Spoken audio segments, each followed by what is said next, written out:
Yeah, I'm living my best life. Made a couple M's, you know. Said I'm living my best life. Said I'm living my best life. Hello everybody, welcome back to my channel, Random Opinions, Reaction, and Reviews. If you don't know who I am by now, you gotta get with the program. Today I'm coming to do the review on General Hospital. Today's date is July 22nd, so without further ado, let's go ahead and get into it. We have opening scenes with Jordan and Curtis, and they are in a happy place. Like I said, these two, they're comfortable, they're relaxed. Jordan, she's eating cereal, washing clothes, folding clothes, doing stuff that stay-at-home moms or stay-at-home wives do. And Curtis is just in a good place. Well, he's about to leave to go grab something from the floating rib, and then Stella shows up while they're kissing. Stella reminds me of my mom, old school, to the point, love to cook. So she's like, I'm here. She got to make her presence known. And she has vegetables and a bunch of stuff for them. She's putting it up, and she wants to cook for them. And Curtis is like, well, auntie, since you here now, I don't have to go out and buy no ribs then. And she's like, hold on, no, get me an extra piece of cornbread, that good old soul food. So he leaves, and that gives Stella and Jordan enough time to talk. And Stella's just checking on Jordan, making sure everything is okay with her. Jordan lets her know that she is working part-time at the PCPD. And Curtis has picked up a couple of lucrative jobs. So they're going to get through. Just filling in on family stuff. And I really don't be caring for Jordan, but these scenes as of lately have been good with her. So then they get to talking about Stella's relative that she doesn't know anything about. And Stella tells her, look, stay out of it. But Jordan, she's like, look, auntie, I have a lot of time on my hand. If you want to get me focused on something other than work, then this is what I want to focus on. I want to get it out there and find out who this lost relative is. And Stella lets her know that she's tried to figure out who it is, but apparently the person that she's trying to reach out to, they don't want to have anything to do with her. So she's going on the website and it's a dead end. Jordan is like, I'm a detective, I can figure this out in no time, So I guess we're going to be finding out who this mystery relative is of Stella's. But if I had to guess, like I said before in previous videos, I think the mystery relative is Trina. And I think Trina is going to be Curtis's daughter. That's just my thought, you guys. Once everything comes revealed and we find out who Trina has connections to in Port Charles, then come back to this video, call me out, let me know if I was right or wrong. And Olivia just came from the softball game that ELQ had with the PCPD, and she is clearly pissed. Sonny goes to open the door and she storms right in. She is demanding answers. She wants to know or fill Sonny in on the fact that Dante shot Peter. And Sonny is like, hold on, he tried to shoot Peter, or did he kill, did he try to kill him, or is Peter dead? And because Peter, he's crossed a lot of paths in Port Charles and made a bad name for himself, so people sometimes don't even care for him. They're just trying to rebirth this character when this character, Peter August, came on just for the Faison storyline. And he should have left, but no, they want to redeem him and they want to put him with Maxie and, all this extra unnecessary stuff. I kind of wish I had Nathan back to fill up some of his screen time, but okay, whatever. I guess we're going to have to get used to Peter. But Olivia wants answers. And Sonny is confused himself because this is the first he's heard of it. And I guess Robert came to the ELQ versus PCPD game and he told Olivia about this. So they head over to Lulu's house. Lulu, in the meantime, is conversating with Laura about these divorce papers, and I guess Dante wants a divorce from Lulu because of desertion. And Laura automatically keys in. What do you mean desertion? You didn't desert Dante. And she's like, no, Dante is wanting a divorce because he says that he's deserted me. So Laura goes in pampering and trying to comfort Lulu because that's what Laura does, So she's been there for Lulu big time in her time of need. Lulu wants to know, what is she going to tell the kids? You know, she didn't plan on being a single mom. And she just doesn't know what to do. She's so lost without Dante because, you know, they explored parenthood together. And now the thought of her having to explore it and continue parenthood on her own is kind of scary to her, you know. And I completely understand, but at the same time, I'm like, Lulu, there is a lot of single moms out here that is doing what they have to do. You could do it too. All she needs to know is the right resources, who to go to. Even if she needs somebody to talk to, she should go talk to a therapist or something that can help her through her time of need. Because trust me, it's a bunch of women out there that are single moms and they handle things just fine, you know. So if she could, even if she went to like a single moms club, you know, to figure out how to do it by herself, you know. But at the same time, I understand, since she's crossed the parenthood milestone, she's always had Dante there with her to root her on and to help her with Rocco. And even when Charlotte came into her life, she had Dante. So now it's kind of different for her, you know, thinking that she'd be the only person to take care of these kids and Dante's not there. And at the same time, she feels bad because she feels that she's giving her children false hope, telling them that Dante is going to come back, and now she doesn't even know if she'll ever see him again. Laura lets her know, look, you have two options. You can give him what he wants and divorce him, or you can fight and detest the divorce. So Lulu has a lot of questions and she doesn't know what she's gonna do. And then she gets a knock on the door, and it's Sonny and Olivia, and they want to know what happened. Did Dante actually try to shoot Peter? And when they come in, they see her crying and they're like, oh, something is up, it must be true. I feel like sometimes he can come from a place of reason. And Olivia, on the other hand, she was a single mom herself. So if Lulu needed to talk to somebody, that's who she could talk to, Olivia. Olivia is all, it kind of seems like, and I don't think she was doing it on purpose, but it was all about Dante. You know, they wanted to know, is Lulu going to divorce Dante? Come on now, you guys. Like, I get that you're Dante's parents, but Dante drew up these divorce papers. Lulu didn't just up and say, oh, you know what? Dante vacated his family, so I'm going to vacate him forever. No, she didn't do that. She's been by that. She's been trying to be by his side. You know, she's been there and she's been going through hell herself. She's been supporting her kids by herself. You know, she has a great support system, but at the same time, nobody can fill the void of Dante. You know what I'm saying? So the fact that they were wanting to know if Lulu was going to divorce Dante, I felt like was very premature. Like, this woman just got slapped with divorce papers. She don't know what she's going to do. She don't even know how she's going to make it through the next day. Like, y'all asking her irrelevant questions.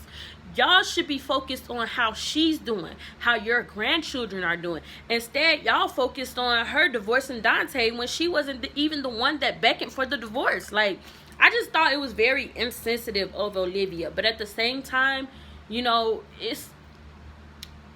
I can expect nothing less from Olivia because she's always had Dante's back 1,000%. You know, she's always going to rock with Dante. At the end of the day, when it comes to an in-law, that in-law is always going to rock with their son, whether they're wrong or not.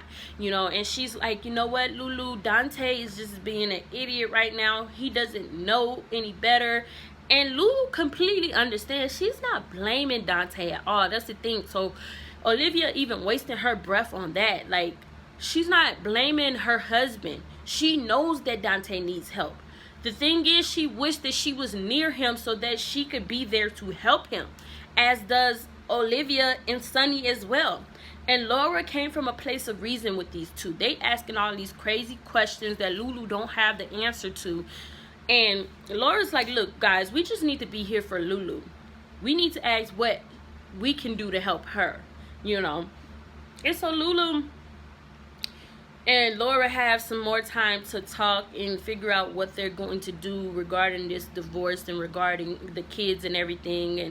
And Sonny and Olivia have left. They're back at Sonny's mansion.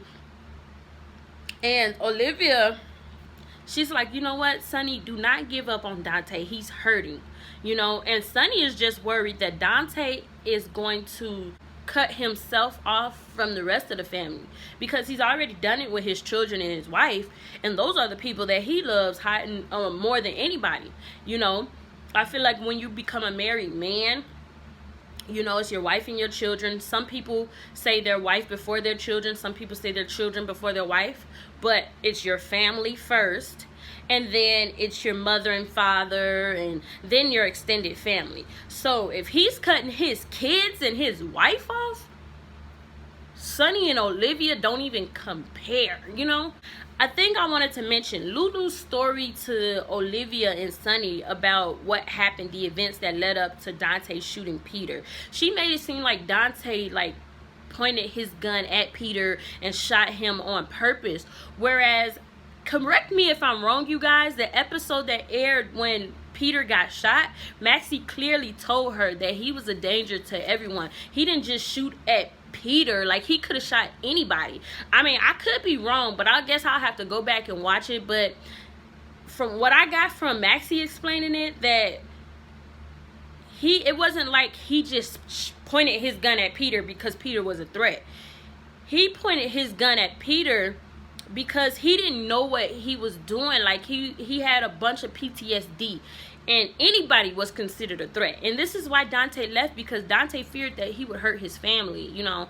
But the way Lulu explained it to Sonny was that Dante seen Peter as a threat and shot him because of that. And I was like, hold on, wait, like, I think that's wrong, but okay, whatever. Nina and Maxie are celebrating in Crimson. I guess the story, the Crimson magazine is doing good, so they want to celebrate. Jax comes in. He wants to celebrate. He has 2006 vintage wine for them to drink. They trying to leave, go celebrate with their significant others, and then once they find out about the wine, they're like, okay, we could do one drink. They're happy because they're gonna blow their competition out of the water, pretty much. Nobody is competing with them. They are excelling in every aspect of the company. So, I mean, they have the right to celebrate. Meantime, on the outside, Valentine and Ava run into each other on the outside of the Crimson office. And Valentine wants to know about Sibley. Like, is she the real deal? And Ava's like, I give her a 4 out of 5. Like, she is legit. And the only reason why I give her a 4 is because she told me things that I didn't want to hear. You know?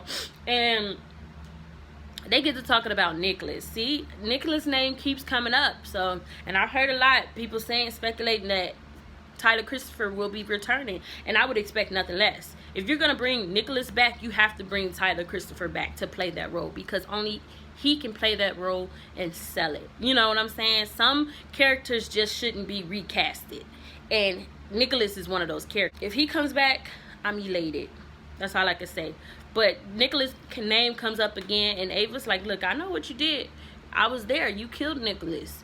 And Valentine is like, look, you signed an affidavit. You're not even supposed to bring that up. Then Maxie comes out, and Ava asks her for an early edition, and Maxie clearly doesn't want to give it to her because they've done Ava in on this story. They've made her seem like a bad person.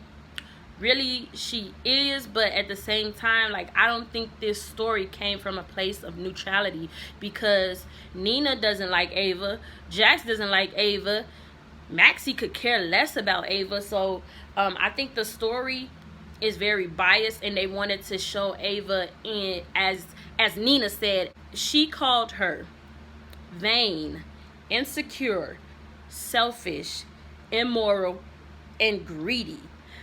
You know, so I'm just not agreeing with what they did to Ava. Ava is in so much pain, you guys. Like, I don't care how bad of a mother she was to Kiki. Like, parents are not going to make the right decisions all the time. And for the most part, Ava had the right to be mad at Kiki. Like, I understand Ava stole Morgan from Kiki, and then Kiki stole Griffin from Ava, but two wrongs don't make a right. You know what I'm saying? Kiki was supposed to be better than that, and she ended up stealing her mom's boyfriend. Like, yeah, that would piss anybody off. So Ava had the right to be mad, but if Kiki had lived, eventually they would have made it right. The thing is, like, I just don't like that they exploited Ava in her grief just to sell copies of a magazine. Like, I'm just not gonna agree with it whatsoever. Like, I don't care what people say. Oh, Ava did this, she did that. Like, I don't care. At the end of the day, everybody in Port Charles has made mistakes. He who is without sin cast the first stone. None of them can cast the first stone. Maxie has made a bunch of mistakes. She's broken Spinelli's heart 1,000 times. She lied about being pregnant with Lucky's child. She's done a lot. Nina stole Avery. You know what I'm saying? Like,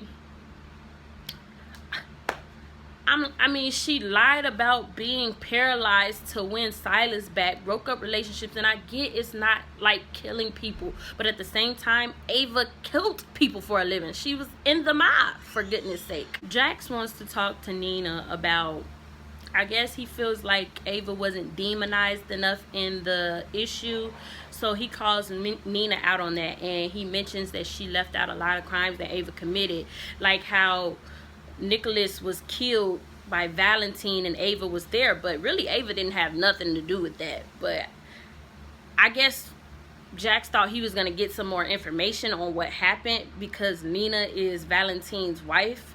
I don't know, but at the same time, Nina, she gonna stick up for her man. Like, there was no need for her to put that particular detail in the magazine because Ava clearly didn't commit any crimes when it came to killing Nicholas. For God's sakes, if you guys remember, they were trying to put Ava and Nicholas in a relationship. And maybe it could have worked, maybe it wouldn't have. I don't know. But at the same time, Ava had nothing to do with that. But I think that was just Jax trying to get and fish for information. And she's like, if anybody thinks that Valentine had anything to do with that crime, they are crazy, you know, including Nicholas's mom.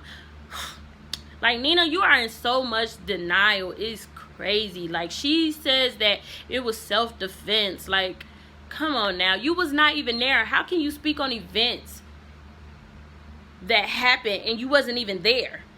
Come on now. And this was before, like, her and Valentine were even in a relationship. She only knows what Valentine has told her. You know, but Valentine is not known for being honest.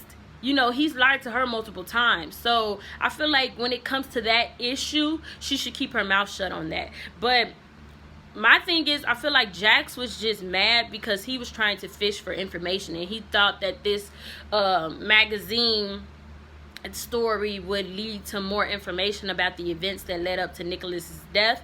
Because for whatever reason, Jax has some type of investment in what happened to Nicholas and the Cassadine fortune. So I'm ready for this story to start moving too, to find out what's going on with Hayden, what's going on with Jax, what does he know, you know. And Nina gets to grilling him about Cassandra Pierce, like Helena Cassadine, and then Valentine and Ava, and Maxie, they all end up walking in, and Valentine didn't look too happy. I'm just gonna say that. And Valentine says to Jax, they go over in the corner, and he's like, you know what, like, things look pretty tense between you and Nina. What did that have to do with? And Jax is like, yeah, it had something to do with you. So we gonna see. We have scenes today with Alexis and Neil. Alexis is getting a consult as usual, and she is deflecting a lot. She's changing the subject, and Neil, he keeps catching her look. Like, every time I get to talking about something you don't want to talk about, you deflect and you change the subject. Let's get back to what I was asking. He wants to know about her social life, you know. Is she starting to meet new people? And Alexis is like, look, I renounce love. I don't want nothing to do with it. And Neil is like, look, you need to tell me why you don't want, you know, why you've given up on love. Have you given up on love? You know, the only way you can find those things out is if you get out there and you start dating again. Whole time I'm thinking, like, Neil, no, he want a piece of that pie. Neil, no, he won't. Like, yeah, he's asking her for consult purposes and to help her with her mental health. But at the same time, this guy is clearly invested in Alexis and seeing her win. This guy likes Alexis. I don't care what nobody say, but it would be unprofessional, and without it'll completely be out of his scope to even ask her out. But he would have to do that on his own time, like, not when they're having a consult, because he could lose his job and everything. So I get him trying to solidify, you know, the place of professionalism and versus, you know, public. I don't know, I guess I said that right, but he's ready to, like, test her, have her go out on her own and see if she can establish relationships by herself and not look for the Julian Jeromes or the Sonny Corinthoses. And she's like, you've been trying to wash your hands of me as of lately, but we all know why he trying to wash his hands. He want a piece of that pie. I don't blame him. Mental health is like, it's not one that can be turned on and off. Like, it's not one that you think can be cured like that. Mental health is the thing. Sometimes you have your good days and sometimes you have your bad days, and it's kind of like taking seizure medication. You could take seizure medication every day and be free of seizures. You could take bipolar medication every day and be free of a bipolar manic episode, but the day you don't take it is the day you'll have that manic episode, or is the day you'll have that seizure. And that's kind of how it is with mental health. You have your good days, and sometimes when you're seeing a therapist, you think everything is a-okay, happy-go-lucky, but then the moment you stop seeing those therapists, then you're like, oh dang, like, you might have a mental breakdown or a panic attack or a freaking depressive episode. So I'm happy that we are having these storylines where Alexis is able to explore her mental health without actually going crazy. It's good to have a therapist that you can go to. We have scenes with Drew and Shiloh. Shiloh, let me tell y'all, this man is grimy. One of the freaking customers left a tip on the table for the waitress. It was like $2, and Shiloh didn't have any money, so he grabbed the freaking $2 that the person left, put it in his wallet like it was his, and then gave the bartender $2 so that he could get another beer. I'm like, this man, you don't even got $2 to your name, Shiloh. That's what you get for being grimy. Like, karma is a biatch. Shiloh is staring at Drew while he's playing pool, and Drew kind of feels a little uneasy about it, so he goes and like approaches Shiloh, and he's like, you know what, you don't have much money, do you? And Shiloh is like, don't worry about that. Right now I don't got any money, but when those shares come through, I will. And he's mentioning Oscar's name, trying to bait Drew, and it worked. Drew hemmed him up so fast. I wasn't mad at this. Shiloh deserves what's coming to him. This man, he stepped on too many feet. Eventually, somebody's going to pop him in his eye. But Curtis comes in to the rescue. Drew, he's not worth it. Come on, man. Let's go sit down. Drew is like, look, I warned him. He had one more time to mention my son's name. He did. And Curtis is like, man, you let him bait you. You are better than this, And then Drew gets to talking about his memories, how he wished that he knew, like, if they was friends or not, like, or he wished that he, had killed him in the past. And Curtis is like, maybe you did. And then we get a flashback. And so I guess, like, Shiloh was, I don't know, doing some kind of treason while they were in Afghanistan with this person named Tex. And Tex, like, I guess Shiloh kind of just got him into it, like using that manipulation type thing that Shiloh does. He got this man involved, and the man felt very, like, apologetic and remorseful for the things that he did. So what they were doing were, they were selling stolen fuel, and they had made over $1 million, and they got into this explosion, and Drew pulled Shiloh out. But when he went back to pull Tex out, Tex was already dead. So, Shiloh thought it was going to be a getaway car, but Tex had already told Drew about what happened that morning. Shiloh was trying to convince Drew not to tell what he knew to the authorities, because Drew was going to flip on him and tell everything he knew to get Shiloh locked up, because apparently Shiloh could have done 20 plus years, and Shiloh is like, man, we can sell this stuff together. Like, we can go half and half. You can, go back to your girl Kim. And then he mentions Kim, and Drew goes crazy, like, don't mention her, So then Shiloh is sitting at the bar, and he says to himself, only if Drew knew how much Kim meant to him, And I'm like, dang, that's crazy, because he don't remember his relationship with Kim. Like, he hasn't really tried to explore their relationship any further. They made over $1 million on the black market. So I don't know how Shiloh got away, but I guess we'll find out you know, in further episodes down the line.